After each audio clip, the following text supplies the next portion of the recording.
What's actually helped Ukraine was this shift from an economy where the number one trade partner was Russia over to the EU, and that's part of the deep and comprehensive free trade agreement that was reached and signed.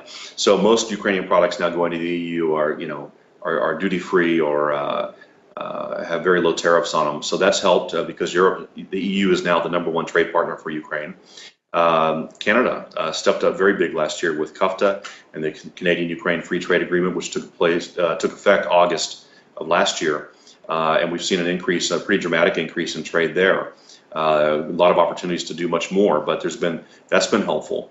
And Ukraine's also negotiating and very close to, I think, finalizing a free trade agreement with Israel, which is another opportunity to replace old markets with new markets.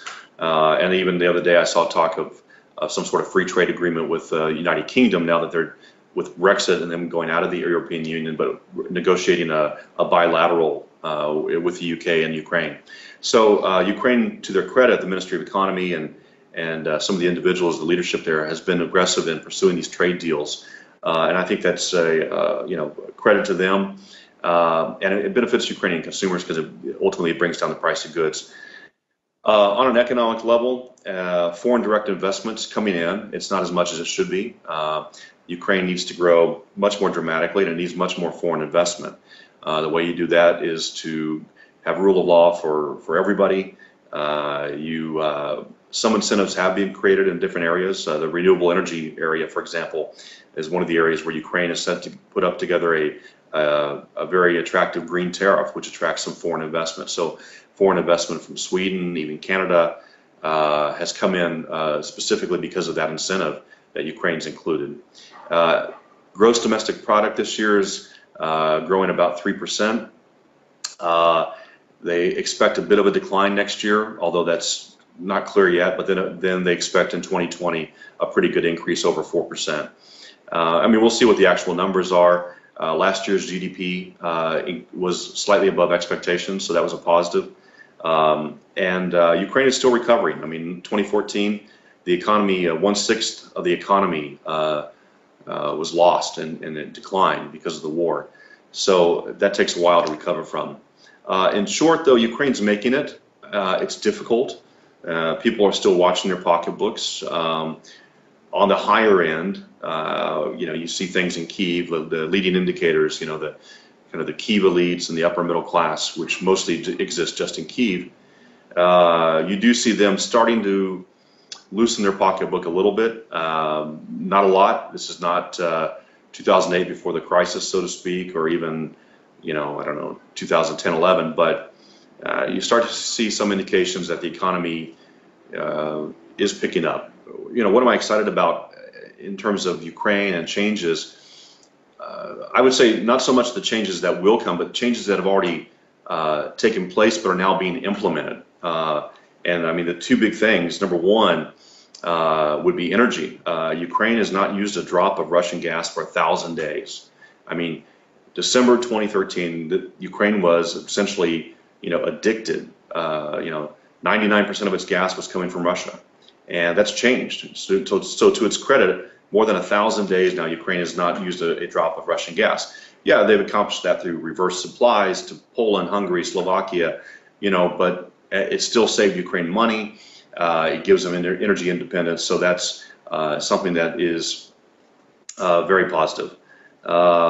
And people will realize that over the years.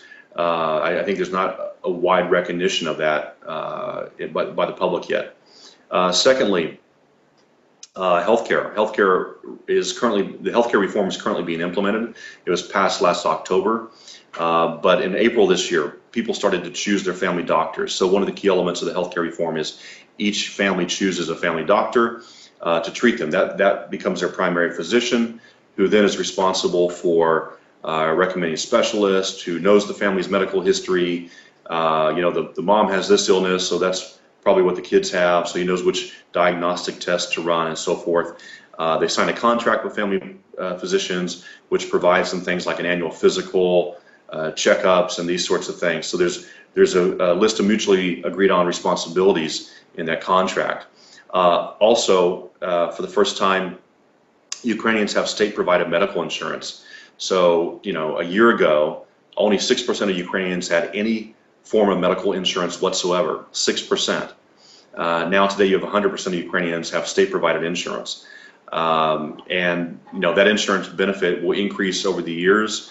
The key thing was to get it put into law now. Those benefits will grow as the economy grows, as the budget grows. But what's also great about the family doctor contracts is you also eliminate a lot of the corruption that's in healthcare, because now the doctor is paid by the state insurance fund. So wherever the patient chooses to hire their doctor, whichever doctor they choose, that is where the insurance money is paid. So the doctor receives the money directly from the insurance, not from the patient. They don't have their hand out asking for a bribe. The doctors are not living on $180 salaries anymore. In fact, in July, the doctors started getting their first healthcare benefit checks. In other words, they started receiving the higher checks for treating patients, and they were typically 2 to 3 times higher than what they had been earning previously. So now doctors can make a dignified living in Ukraine, which is very important. And also patients will get better treatment because they're assigned to somebody. They choose the doctor. They can hire and fire their doctor of their choice. If they don't like a doctor, you can get a new one. Not a problem. So this is really an innovation. It provides a huge social safety net by providing everyone insurance. But two, it takes the handcuffs off the doctors to earn a dignified salary, so they're not forced to seek bribes. So I think that's very encouraging. That's being implemented right now. 16 million Ukrainians have already signed up at a 42 million. So by the end of the year, you're probably looking at half the population will be signed up with family doctors. And as that becomes standard practice, you'll see a reduction in corruption. You'll see more money in the economy. Doctors will make more. Therefore, they'll pay more taxes into the economy. Payments will be on the books, not off the books. So this has huge potential benefit for being an economic boost for the economy. And then finally, I think the other thing that excites me is Ukraine's move to, along the lines of not using Russian gas, but diversify its electricity resources. So right now you have around 50 to 55% of Ukraine's energy coming from nuclear sources. Well, for the most part, nuclear energy is safe. Ukraine always has and always will have this legacy of Chernobyl. So, it's hard to make the case for safety in Ukraine after Chernobyl. But with that being said, and then the other about 45% has come historically from coal, anthracite coal specifically. The problem with coal is obviously a lot of the mines in Ukraine are not safe. That's one problem. The second problem is, half the coal probably now is in the occupied territories. And so do you want to, buy from the so-called Donetsk People's Republic? No.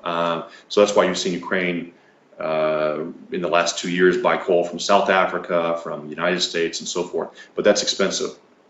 So one area where the Ukraine is trying to increase their energy independence is renewable energy, and that's solar, wind, thermal sources. And so Ukraine has got a goal of going from the current level of around 2% up to 11% by 2020. That goal is probably ambitious. They're probably not going to reach that goal.